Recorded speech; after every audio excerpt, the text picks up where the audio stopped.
इस तरह से लाइन कर देनी है, जिससे जो एग्जामिनर आपकी कॉपी चेक कर रहा है उसको अच्छे से देख सके कि हाँ आपको पाठ का भी नाम पता है, आपको ये भी पता है ये गद्यांश कहाँ से लिया गया है। एवरीवन, आई एम सुगम, वेलकम बैक। तो कैसे हो आप सब? आई होप आप सब अच्छे होंगे। स्वागत है आप सभी का आपके अपने एसपी स्टडी यूट्यूब चैनल पर।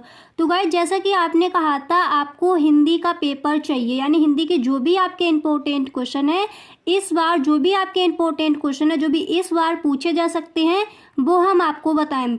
तो अभिषेक बाबू, आपने बोला था कि आपको जितने भी हिंदी के इम्पोर्टेंट क्वेश्चन है वो हम आपको बताएं, तो ये वीडियो मैंने आपके लिए ही बनाया है। आपने बोला था कि आपको हिंदी के इम्पोर्टेंट क्वेश्चन चाहिए, ठीक है। तो अभिषेक बाबू, आपके लिए ही ये वीडियो है, तो आपको इस वीडियो को पूरा देखना है, बिल्कुल भी स्किप नहीं करना है। इस वीडियो में मैंने हिंदी का पूरा पेपर बताया है कि 2023 के बोर्ड एग्जाम में इस बार कौन कौन से क्वेश्चन रखे जा सकते हैं, जीवन परिचय आपका कौन सा आ सकता है, व्याख्या आपकी कौन से पार्ट से ली जाएगी, और सारा कुछ मैंने इस वीडियो में बताया है। तो अभिषेक बाबू, आपको क्या करना है, थोड़ी सी हेल्प आपको भी करनी है मेरी। इस वीडियो को आपको ज़्यादा से ज़्यादा लोगों तक शेयर करना है, ठीक है गाइस। जैसा भी आप बोलते हो, आपके कमेंट्स पर ही मैं हर वीडियो बनाती हूँ, तो आपको भी थोड़ी हेल्प हमारी करनी होगी। तो अभिषेक बाबू, आपको इस वीडियो को ज़्यादा से ज़्यादा लोगों तक शेयर करना है। तो देखिए, सबसे पहला प्रश्न यहाँ पर दिया गया। देखिए, सबसे पहले आपका खंड का दिया जाएगा और उसमें आपसे जो पहले 10 प्रश्न होंगे वो आपसे इस तरह के पूछे जाएंगे, ठीक है। गद्य और पद्य से लिए जाते हैं, वो आपसे प्रश्न दिए जाएंगे। तो निम्नलिखित में से कौन सा कथन सही है उसे पहचान कर लिखिए, और 4 आपके इस तरह से ऑप्शन दिए जाएंगे। जो ऑप्शन आपका बिल्कुल ठीक है, जो ऑप्शन आपका राइट है, उस ऑप्शन को आपको चूज करके लिखना है, ठीक है। ये चारों आपको नहीं लिखनी है, जिस तरह से मैंने यहाँ पर लिखी है इस तरह से आपको नहीं लिखनी है। आपको क्या करना है, जो आपका राइट आंसर है उसको ही आपको सिर्फ लिखना है, ठीक है।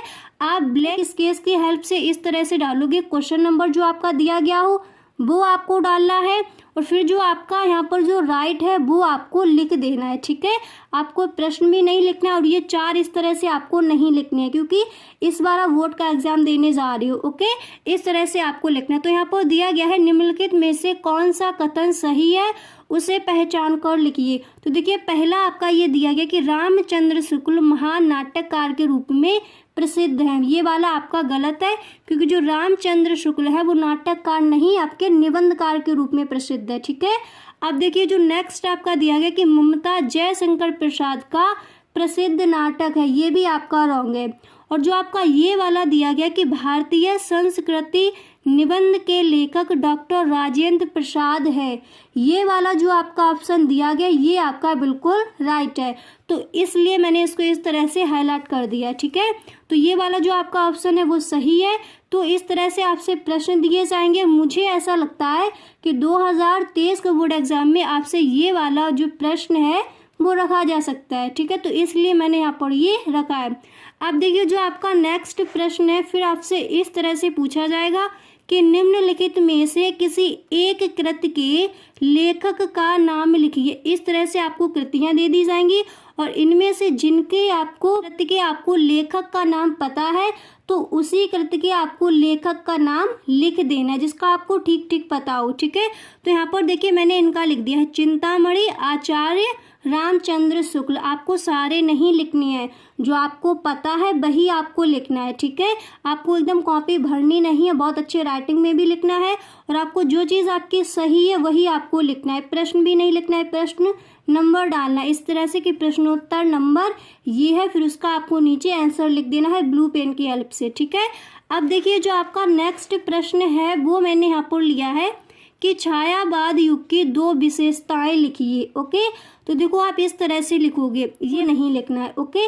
आपको सिर्फ प्रश्न नंबर डालना है, फिर आपको आंसर में इस तरह से लिखना है कि छायावाद युग की 2 विशेषताएं इस प्रकार है, और फिर आपको इस तरह से 2 विशेषताएं लिख देनी है। इस तरह से आपको हेल्प से ये सब नहीं करना है, ठीक है। आपको इस तरह लिख देना है कि रहस्यवाद की प्रधानता, कल्पना की प्रधानता, ओके।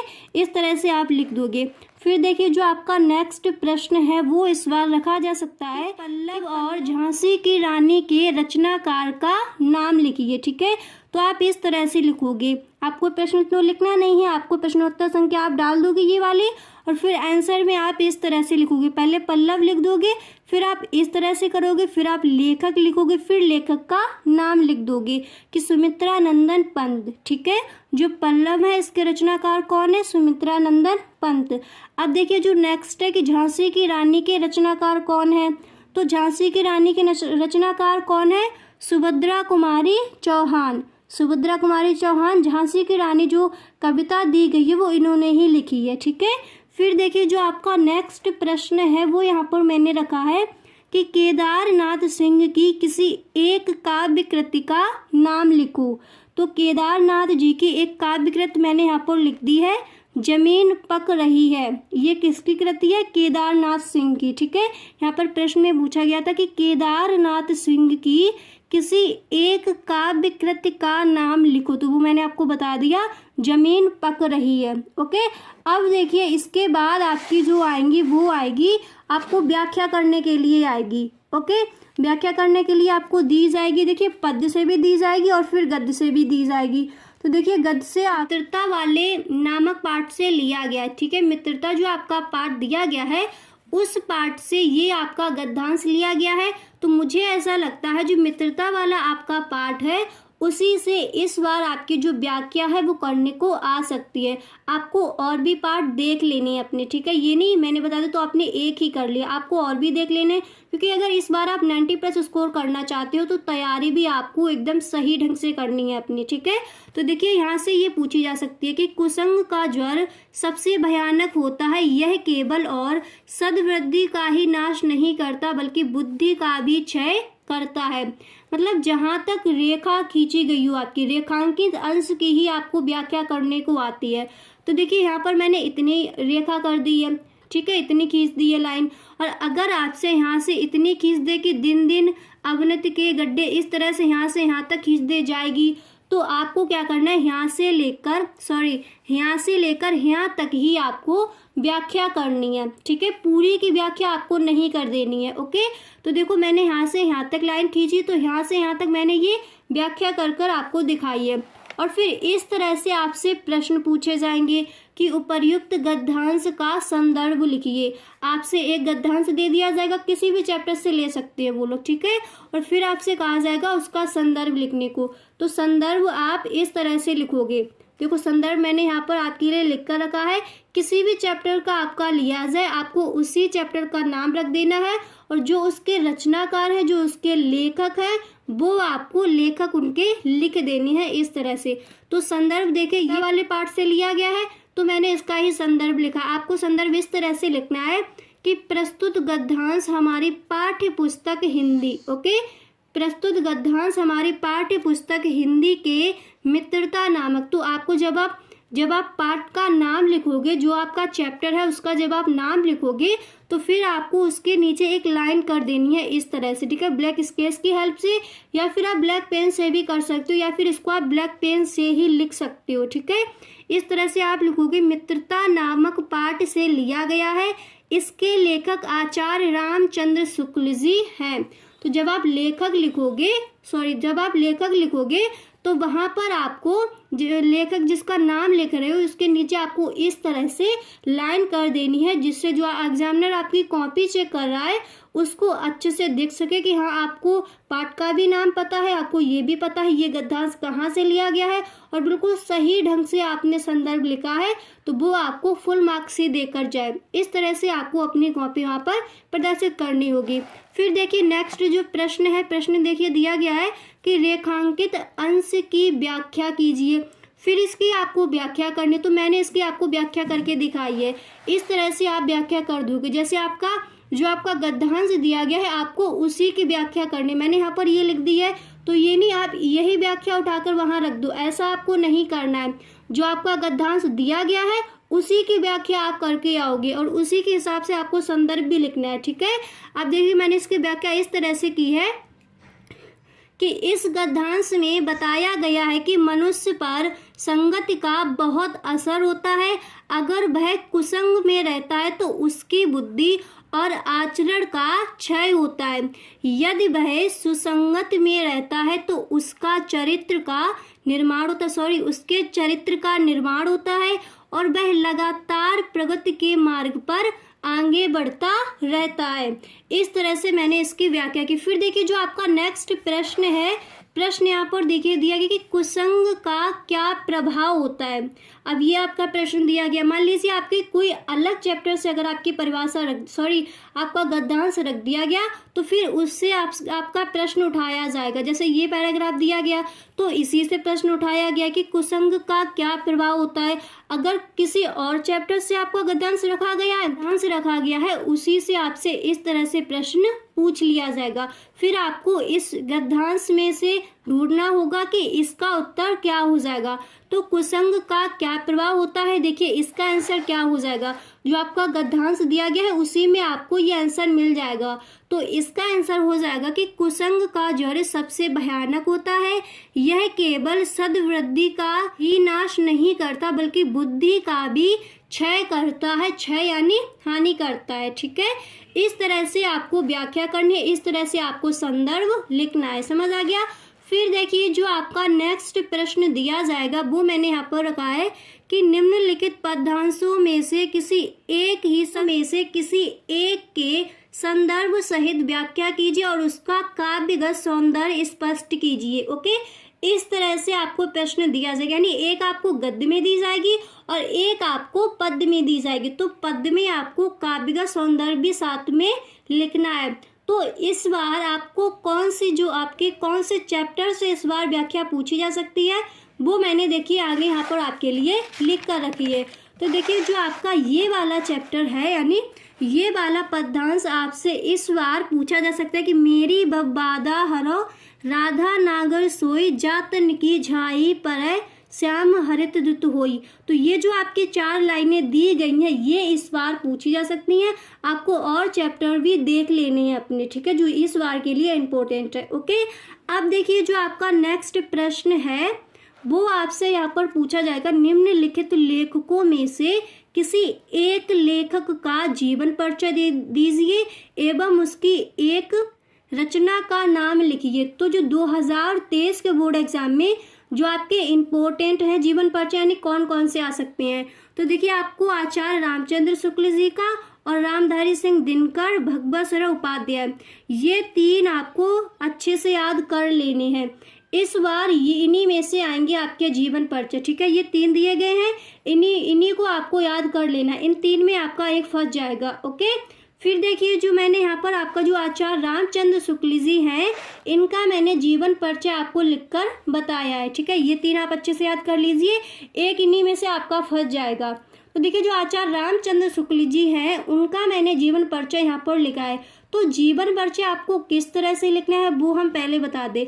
अगर आपसे प्रश्न इस तरह पूछे कि निम्नलिखित लेखकों में से किसी एक लेखक का जीवन परिचय दीजिए एवं उसकी एक रचना का नाम लिखे, तो आप जीवन परिचय इस तरह से लिखोगे। ठीक है, पहले आपको क्या करना है, इस तरह से लिख देना है कि जन्म, पहले आपको बता देना है जन्म इनका कहाँ हुआ, तो 4 अक्टूबर 1884 ईस्वी में हुआ था इनका जन्म। फिर आपको इस तरह से लिखना है जन्म स्थान। ठीक है, फिर आप लिखोगे अगोना बस्ती, ठीक है, उत्तर प्रदेश में हुआ था। फिर आप लिख दोगे पिता का नाम कि चंद्रवरी शुक्ल और मृत्यु उनकी 2 फरवरी 1941 ईस्वी में हुई थी और भाषा इनकी खड़ी बोली थी। तो पहले आपको क्या करना है, इतना आपको लिख देना है और ये आपको एक ब्रैकेट में बंद कर देना है। ठीक है, ऐसा आपको करना है। फिर इसके बाद आप क्या करोगे, फिर इनका जितना जीवन परिचय है वो आपको फिर इस तरह से लिखना है। पहले अगर आप इतना लिखते हो, मैंने देखा जितने भी टॉपर स्टूडेंट्स होते हैं उनकी मैंने कॉपी देखी है, तो वो क्या करते हैं, वो इसी तरह से लिखते हैं। अगर आप इस क्लास 10th में इस बार आप 90+ स्कोर करना चाहते हो तो आपको भी जीवन परिचय इसी तरह लिखना है। ठीक है, फिर देखिए आप यहाँ से शुरू कर दोगे कि हिंदी के महान प्रतिभाशाली साहित्यकार आचार्य रामचंद्र शुक्ल, ये आपको ब्लैक पेन से लिखना है। ओके, रामचंद्र शुक्ल 4 अक्टूबर 1884 ईस्वी, और इसके नीचे आपको लाइन कर देनी है ब्लैक स्केच की हेल्प से।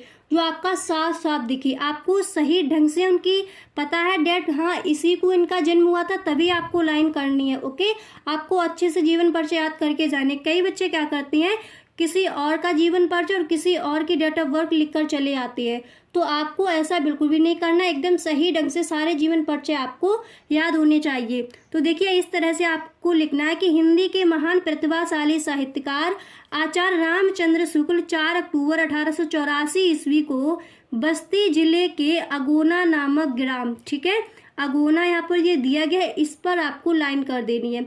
अगोना नामक ग्राम उत्तर प्रदेश में हुआ था। इनके पिता का नाम चंद्रवली शुक्ल था, यहाँ पर भी आप लाइन कर दोगे। इनके पिता का नाम क्या था, चंद्रवली शुक्ल था। फिर इसके बाद आप लिखोगे इनके पिताजी सुपरवाइजर कानूनगो थे। रामचंद्र जी ने हाई स्कूल एंट्रेंस की परीक्षा मिर्जापुर जिले के मिशन स्कूल से उत्तीर्ण किया था या फिर उत्तीर्ण की थी, इस तरह से आप लिखोगे। आचार्य जी का स्कूली शिक्षा सही नहीं थी, गणित में कमजोर होने के कारण इनकी शिक्षा आगे नहीं बढ़ सकी, ठीक है। फिर आप लिखोगे इन्होंने बाद में इंटर की परीक्षा के लिए कायस्थ पाठशाला इलाहाबाद में प्रवेश लिया। और फिर इसके आगे आपको लिखना है, देखिए फिर इसके आगे आप लिखोगे कि परंतु आखिरी परीक्षा देने से पहले ही इनका विद्यालय छूट गया, इस तरह से आपको लिखना है। फिर आप लिखोगे, देखिए फिर इसके आगे आपको लिखना है कि रामचंद्र जी ने मिर्जापुर के न्यायालय में नौकरी भी की, परंतु शुक्ल जी को वह पसंद नहीं था, जिसके कारण उन्होंने वह नौकरी छोड़ दी। ओके, इसके आगे आपको लिखना है बाद में आचार्य रामचंद्र शुक्ल जी मिर्जापुर के मिशन स्कूल में चित्रकला के अध्यापक हो गए, ठीक है। फिर इसके आगे आप लिखोगे कि कुछ समय बाद इनकी नियुक्ति काशी हिंदू विश्वविद्यालय में हिंदी के प्राध्यापक पद पर हो गई। बाबू श्याम सुंदर दास के अवकाश प्राप्त करने के बाद शुक्ल जी ने हिंदी विभाग के अध्यक्ष पद पर भी रहे। इसी पद पर कार्य करते हुए आचार्य रामचंद्र शुक्ल जी का 2 फरवरी 1941 ईस्वी में देहांत हो गया, ठीक है। इस तरह से आपको लिखना है। फिर आप आगे लिखोगे, देखो जब आप इतना लिख दोगे कि देहांत हो गया, फिर इसके बाद जो आपकी लाइन बचेगी वो आपको छोड़ देनी, इसके अंदर ही नहीं, इसके बाद आपको लिखते नहीं जाना, यहाँ पर आपको लाइन छोड़ देनी है। फिर आप नई लाइन से स्टार्ट करोगे कि इनकी विद्वता के कारण ही हिंदी शब्द सागर के संपादन कार्य में सहयोग के लिए आचार्य जी को आमंत्रित किया गया। इनकी कृतियाँ इस प्रकार है, तो कृतियाँ आप इस तरह से लिखोगे। पहले आपको लिखना है निबंध संग्रह, फिर आप लिखोगे चिंतामणि, इतिहास, हिंदी साहित्य का इतिहास, आलोचना सूरदास, रश्मि मासा, त्रिवेणी, ठीक है। फिर आप यहाँ पर देखिए इतना थोड़ा सा और लिख दोगे कि आलोचना इनका मुख्य विषय और सबसे प्रिय विषय भी था। इन्होंने हिंदी साहित्य इतिहास लिखकर इतिहास लेखन की परंपरा का सूत्रपात किया। इस तरह से आपको आचार्य रामचंद्र शुक्ल का जीवन परिचय आपको इस तरह से लिखना है। फिर देखिए जो आपका नेक्स्ट प्रश्न है वो आपका दिया जाएगा कि निम्नलिखित कवियों में से किसी एक कवि का जीवन परिचय दीजिए और उनकी एक रचना का नाम लिखिए। ओके, इस तरह से आपसे प्रश्न दिया जाएगा। जो 2023 के बोर्ड एग्जाम के लिए जो इम्पोर्टेंट जो आपके जीवन परिचय है, पद में किन किन के जीवन परिचय पूछे जा सकते हैं। तो देखिए पहला है तुलसीदास का जीवन परिचय आपको अच्छे से याद कर लेना। दूसरा रसखान जी का भी आप जीवन परिचय अच्छे से याद कर लोगे। और तीसरे नंबर पर सुमित्रा नंदन पंत, इनका जीवन परिचय आपको बहुत ही सही ढंग से याद कर लेना। ये 3 आप जीवन परिचय पद में याद कर लीजिए तो 100% आपका एक फंस जाएगा। और गद्य में आपको रामचंद्र शुक्ल जी का, रामधारी सिंह दिनकर जी का और भगवत शरण उपाध्याय जी का याद कर लेना है गद्य में। और पद में आपको इन तीनों लोगों का याद कर लेने हैं जीवन परिचय। ओके, अब देखिए आपसे नेक्स्ट प्रश्न पूछा जाएगा कि निम्नलिखित का संदर्भ सहित हिंदी में अनुवाद कीजिए। देखिए संस्कृत में जितने भी आपके चैप्टर दिए गए हैं आपको उनको अच्छे से पढ़ना है। एक चैप्टर से आपकी जो व्याख्या है वो आपका जो एक गद्यांश है वो आपका एक पैराग्राफ उठा लिया जाएगा और उसी में से आपसे पूछा जाएगा, उसका संदर्भ लिखिए और फिर उसका हिंदी में अनुवाद कीजिए। ठीक है, फिर नेक्स्ट चीज़ के लिए आएगी कि अपनी पाठ्य पुस्तक में से कोई श्लोक लिखिए जो आपका जो पेपर दिया गया है उसमें वो श्लोक नहीं दिया गया हो। ठीक है, जैसे मान लीजिए पेपर में एक श्लोक दिया जाएगा, आपको व्याख्या करने के लिए आता है, तो आपने क्या किया, बही उठाकर रख दिया। ऐसा आपको बिल्कुल भी नहीं करना है। ओके, जो आपको श्लोक अच्छे से याद हो वही आपको वहाँ पर लिखना है। ठीक है, जो आपके पेपर में दिया गया है वो श्लोक आपको बिल्कुल भी नहीं लिखना है। तो देखिए, आपको मैंने ये श्लोक लिख दिया है, इसको आप अच्छे से याद कर लीजिए। ये जो आपका श्लोक है बहुत इजी भी है, इसको आप अच्छे से याद कर सकते हो। फिर देखिए, जो आपका नेक्स्ट प्रश्न दिया गया है कि निम्नलिखित में से किन्हीं 2 प्रश्नों के उत्तर दीजिए। आपको 4 दिए जाएंगे प्रश्न, उनमें से आपको 2 के ही आंसर लिखने हैं। तो देखिए, जो 2023 के बोर्ड एग्जाम के लिए जो आपके इम्पोर्टेंट जो आपके प्रश्न हैं वही मैंने यहाँ पर रखे हैं। तो पहला आपका जो प्रश्न है वो यहाँ पर दिया गया है कि बीरा केन पूजिते, तो इसका आंसर हो जाएगा बीरा बीरेन पूजते। और जो आपका नेक्स्ट प्रश्न है वो यहाँ पर दिया गया कि वाराणसी, यहाँ पर आपको विसर्गे नहीं लगाने, थोड़ा मिस्टेक हो गया। ठीक है, कि वाराणसी नगरी कस्या कूले स्थिता, तो इसका आंसर हो जाएगा कि वाराणसी नगरी गंगाया कूले स्थिता। ठीक है, फिर देखिए, जो आपका नेक्स्ट प्रश्न है वो आपका दिया जाएगा कि हास्य अथवा करुण रस की परिभाषा उदाहरण सहित दीजिए। या फिर आप हास्य रस की याद कर लीजिए या फिर आप करुण रस की याद कर लीजिए, एक आपको वहाँ पर परिभाषा लिखनी होगी। ओके, तो देखिए, मैंने यहाँ पर आपको करुण रस की परिभाषा लिखकर बताई है कि बंधु विनाश, बंधु वियोग, द्रव्यनाश और प्रेमी के सदैव के लिए बिछुड़ जाने करुण रस उत्पन्न होता है, यानी बिछुड़ जाने से करुण रस की उत्पत्ति होती है। फिर आप लिखोगे कि अतएव शोक स्थायी भाव, विभाव, अनुभाव और संचारी भाव के संयोग से करुण रस की दशा को प्राप्त होता है, करुण रस की दशा को प्राप्त किया जाता है। इस तरह से आपको करुण रस की परिभाषा लिखनी है और इसका आपको एक सिंपल सा उदाहरण याद कर लेना है। जो आपको इजी लगे, एकदम से अच्छे से याद हो जाए, वो आपको उदाहरण याद कर लेना है। फिर देखिए, जो आपका नेक्स्ट प्रश्न है वो आपका दिया जाएगा कि सोरठा अथवा रोला छंद का लक्षण उदाहरण सहित लिखो। ठीक है, इस तरह से आपसे प्रश्न दिया जाएगा। ओके, भाषा आपको इस तरह से लिखनी है। देखो, यहाँ पर मैंने सोरठा की बताई है। ओके, ये सोरठा की दी गई कि यह अर्ध सममात्रिक छंद है। इसके प्रथम, यहाँ पर आपको प्रथम लिख लेना। ठीक है, थोड़ा सा मिस्टेक हो गया है। इसके प्रथम और तृतीय चरण में 11-11 मात्राएं, तृतीय एवं चतुर्थ चरण में 13-13 मात्राएं होती हैं। पहले और तीसरे चरण के अंत में गुरु लघु आते हैं, कहीं कहीं टुक भी मिलती है। ओके, यह दोहा का उल्टा होता है। जो सोरठा आपका होता है वो दोहा का उल्टा होता है। ठीक है, अब देखिए, जो आपका नेक्स्ट प्रश्न है वो यहाँ पर दिया गया है। अब देखिए, जो आपके नेक्स्ट प्रश्न आएंगे वो आएंगे कि समास विग्रह। आपको समास विग्रह अच्छे से देख लेने हैं। नेक्स्ट आपको प्रत्यय देख लेने हैं, तत्सम भी आपको अच्छे से देख लेने, फिर आपको पर्यायवाची, संधि और आपको विभक्ति लकार, ये चीज़ें आपको देख लेनी है। ठीक है, ये 100% पूछी जाती हैं, ये हर बार आती है। ठीक है, फिर आपका जो नेक्स्ट प्रश्न होगा कि 2 वाक्यों के संस्कृत में अनुवाद करने के लिए आएंगे। ओके, मैंने यहाँ पर ये लिख दिया है। तो आपको देखिए 4 दिए जाएंगे, आपको 2 के संस्कृत में अनुवाद करने हैं। तो जो 2023 का बोर्ड एग्जाम में जो इम्पोर्टेंट है, जो 2023 के बोर्ड एग्जाम में जो आपके आ सकते हैं वो मैंने यहाँ पर रखे हैं। ये हर बार पूछ लिया जाता है कि राम फल खाता, इसका संस्कृत में अनुवाद कीजिए। तो इसका संस्कृत में अनुवाद आप इस तरह से करोगे, रामा फलम खादति। ओके, फिर देखिए, जो आपका नेक्स्ट प्रश्न है कि पेड़ से पत्ते गिरते हैं। ये प्रश्न हर बार दिया जाता है कि पेड़ से पत्ते गिरते हैं। मैंने पेपर उठाकर देखा है, कई बार ये प्रश्न पूछा गया है। तो आपको क्या करना है, इसको आपको अच्छे से देख लेना है। तो इसका संस्कृत अनुवाद आप इस तरह से करोगे कि वृक्षात पत्राणि पतंती, वृक्षात पत्राणि पतंती, पेड़ से पत्ते गिरते हैं। समझ आ गया।